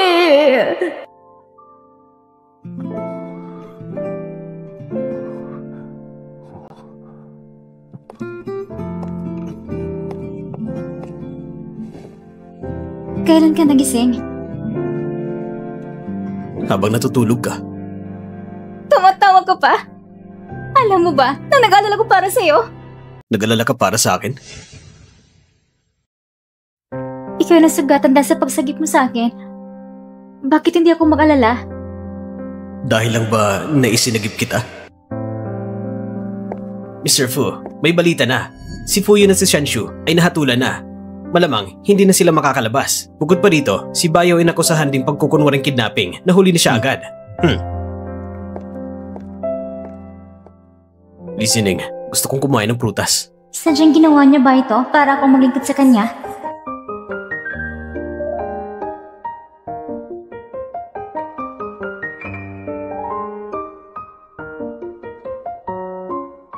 Fushi, tinitingnan mo ko ng ganito, hindi kaya gusto mo ako? Ano sa tingin mo? Kung talagang gusto kita, anong maiisip mo? Hindi kaya si Fushi talagang gusto niya ako? Pero pagkatapos kong matapos ang misyon, babalik na ako. Matapos ang misyon, babalik? Listening, hindi mahalaga kung sino ka. Hindi kita papayagang umalis. Listening, huwag mong kalimutan. Pinagsamantalahan mo ako, kaya kailangan mong managot. Anong gagawin ko? Sobrang gwapo talaga ni Fuchi. Paano ko ito maiiwan? Talagang medyo nahirapan akong iwan siya. Kumain ka na ng mag-isa. Aalis na muna ako. Listening, tinitiyak kung makukuha kita. Lizen, ayusin mo ng plano. Ikaw, Enan! Naiyon mo si Lian! Nagkaroon ng hiwalay ng mama at ang bastos kong ama. Kung maghiwalay? Imposible! Lizen, kahit ayaw mo, hihiwalay ka rin ngayon. Kung hindi, ibubunyag kong lahat na nangyari sa'yo ni Junkie. Ipapakita ko ito sa media. Dinsing yan! Huwag kang padalos-dalos! Pagkawalan mo si Junkie! Kung hindi, pareho tayong hindi makakaayos! Kung hindi dahil sa mga lihim mong gawain, kasamang madamdaming biyanan mo, at sa kabastusan mong ayaw maghiwalay, hindi na sana kita pipilitin pa. Papa. Ngayon, sa pamilya Fu, ako ang tinutuloy ng misis ni Mr. Fu. Kaya, kailangan mo hiwalay ng mama ko. Kung hindi, ipapasok kong pamilya Fu para putulin lahat ng pagkikipagtulong mo sa negosyo. Tingnan natin kung mabubuhay pa ang kumpanya mo. Gago ka! Huwag kang magsalita ng ganyan. Pumirma ka na. Kapag napirma mo kasundong hiwalayan, ikaw, si Junkie at si Ling-Ming, lalabas kayo ng walang karapatan sa ari-arian. Linyan! Huwag kang sobra! Ang kumpanya ng pamilya Lee, ako ang lumikha noon. At ibinigay ko sa'yo, kaya hindi pwede. Kung wala ang tulong ng pamilya ko, paano mo mabubuksan ang kumpanya? Pikon ka talaga. Hindi kailangan ng pamilya ko. Ang pamilya Lee namin ay kayang pabagsakin ka ng madali. Mapapahamak ka.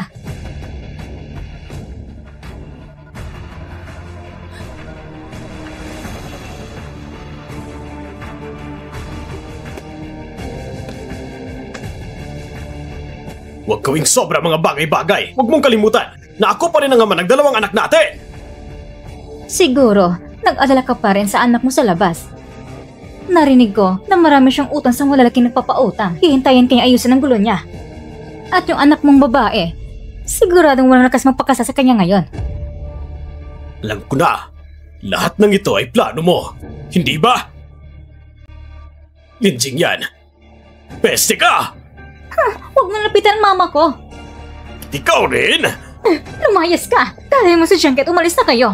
Kung hindi, ibubunyag ko na ng ginawa niya sa media. Kayong magsisi!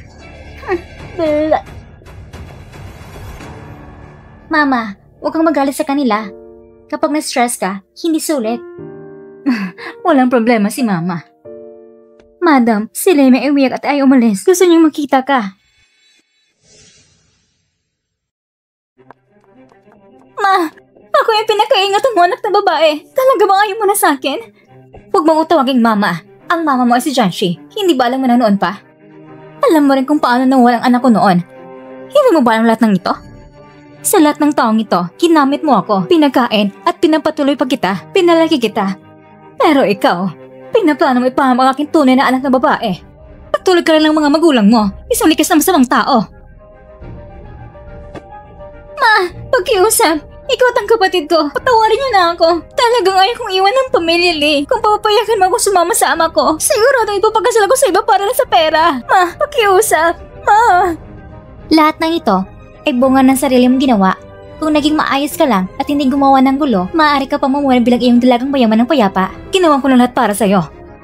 Ihatid mo siya palabas. Ma! Ma!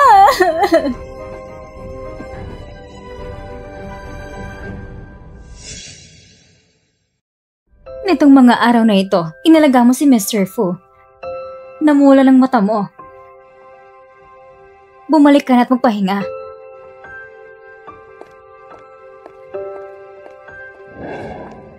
Kuya, kumusta ang kaso ni Bayaw? Itinuro ng pamilya Bayang lahat ng kasalanan niya kay Bayaw.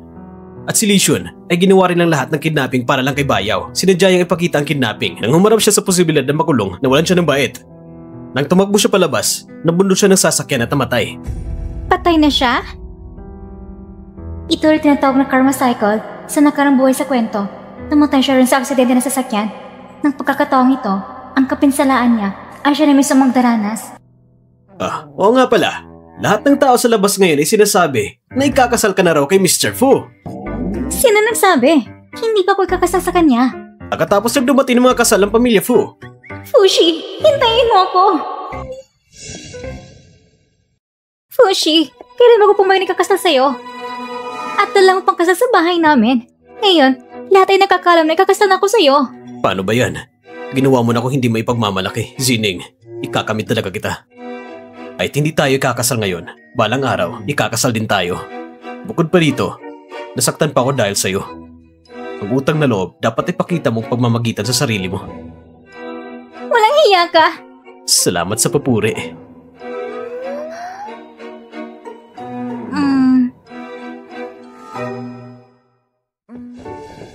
Pero, may isang bagay na kailangan kong tulungan mo. Anong bagay na yun? Yung anak sa labas ng papa ko. Si Li Shun, nakataka siya. Ang kanyang presensya ay palaging panganib. Pwede mo ba siyang hanapin para sa akin? Ikaw magiging asawa ko sa hinarap. Ano man ang sabihin ng asawa ko, gagawin ko. Hindi ba sinabi na si Fuchi ay malamig at hindi interesado sa babae? Pero tingnan siya ngayon, wala lang ang konting malamig na aura. Mr. Fu, ano bang kailangan mo? Kaya pala si Fushi, tanging sa akin lang siya hindi malamig. Galing ito sa black market. Galing ito sa black market, isang malakas na gamot. Nagtanong-tanong na ako. Si Fushi ay kakalabas lang sa ospital ngayon. Nasa bar siya para pag-usap tungkol sa trabaho. Dapat samantalahin mo ang pagkakataon. Listening. Dahil sa'yo, ako yung naging ganito kasama. Hindi kita papayagan na maayos na ikasal kay Fuchi. Dadanasin mo ng pagiging taksi at iniwan.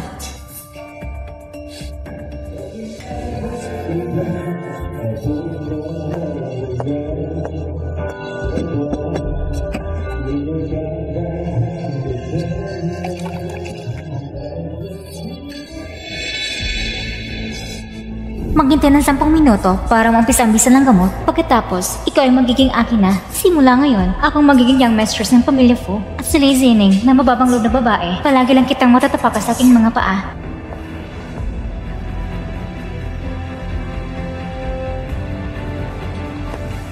Li Zining, unang araw ng pagkagaling ko ngayon, hindi mo muna ko pinuntahan para kumustahin.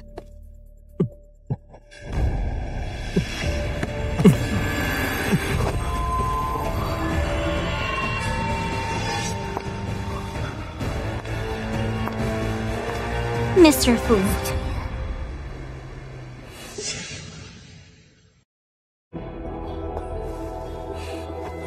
Ito ay isang malakas na gamot. Hindi mo ito kayang labanan. Kaya huwag ka nang mag-isip, walang silbi ang paglaban. Lingmeng, ang tapang mo. Nilagyan mo pa ako ng gamot. Hindi ko alam kung darating si Ningning para iligtas ako. Kakasal ka na sa akin. Ako ay dandaan na mas mahusay kaysa kay Li Zining. 100 beses na mas mahusay.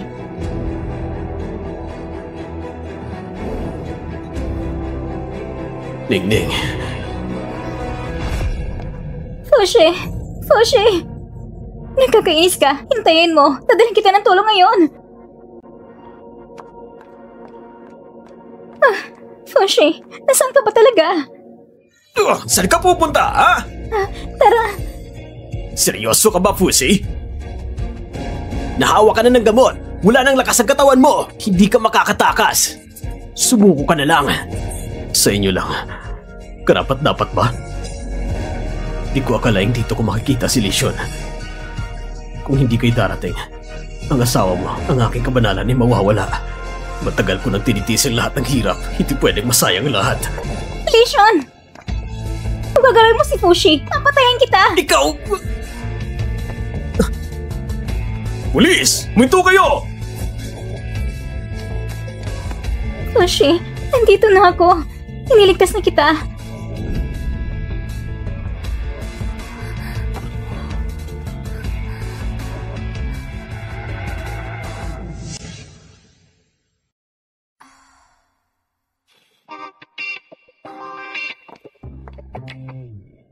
Fushi, kumusta ka na?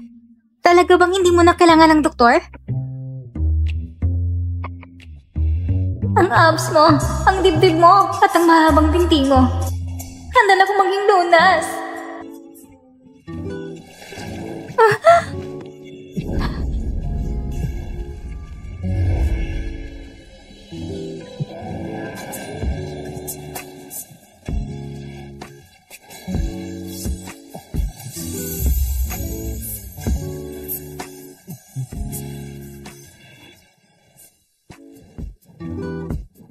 Ningning, first time mo pang humalik. Hindi pa ako sanay. Gagamitin ko na lang bilang practice. Isang karangalan.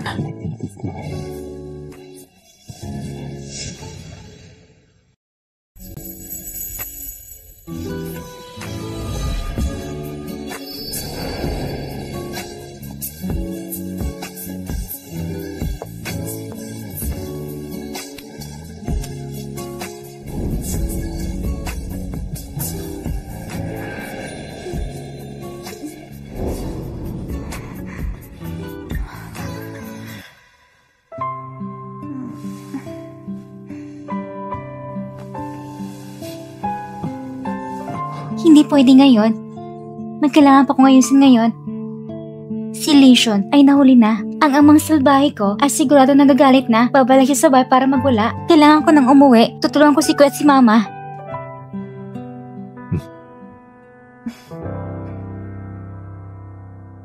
Kuya! Narinig mo ba? Nahuli na si Lesion. At si Liming na naglagay ng gamot kay Fushi. Nahuli rin! Narinig ko na. At si Zining, hindi nakaway buong gabi.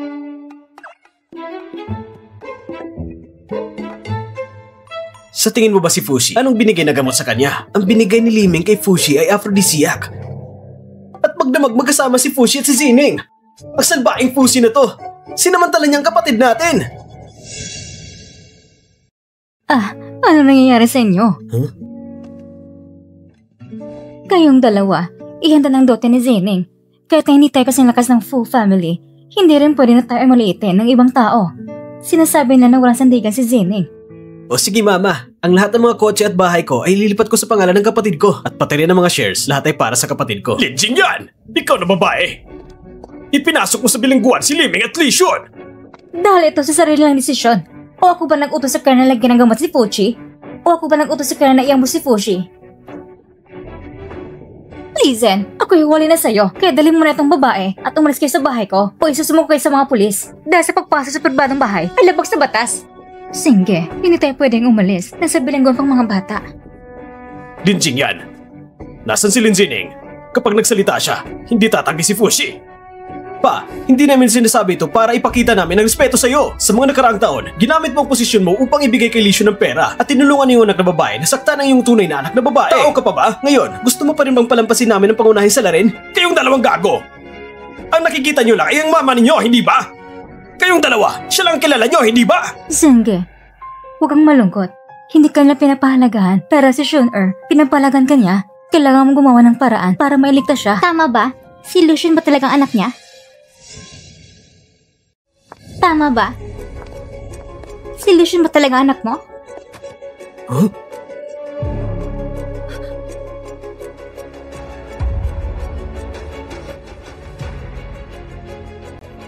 Ginamit ng babaeng ito ang perang binigay mo sa kanya para hanapin ang ibang lalaki, samantalang paborito mo nga lang si Lucian ay hindi mo pala tunay na anak? Lahat yan ay hindi totoo! Salbahe ka! Niloko mo ako! Nung nakarang buhay, si Lizzie na nagloko at sinaktan si mama at kuya. Ngunit sa buhay na ito, si Lizzie na nagloko at sa huli ay nagdusa sa kanyang kasamaan. Ito'y kabayan sa kanyang mga ginawa. Binabati kita. Matagumpay mong nabago ang kapalaran ng lahat. Ngayon, maaari ka nang bumalik sa totoong mundo. Talaga bang kailangan kong umalis? Ngunit ayaw kong iwanan si mama at ang mga kuya at ayaw kong iwanan si Fuji. Hindi ba talaga pwedeng manatili? Kung gusto mong manatili sa mundo ng libro, pwede rin. Ngunit kung ganoon, hindi ka na magkakaroon ng pagkakatanong kabalik sa totoong mundo. Habang buhay ka nang mamumuhay sa mundong ito. Sige, pumapayag ako. Mananatili ako. Gusto kong palaging makasama sila. Sige, naway maging masaya ang hinaharap. Ang sistemang ito ay tuloy maghiwalay sa'yo. Fushi, magpakasal na tayo. Sige.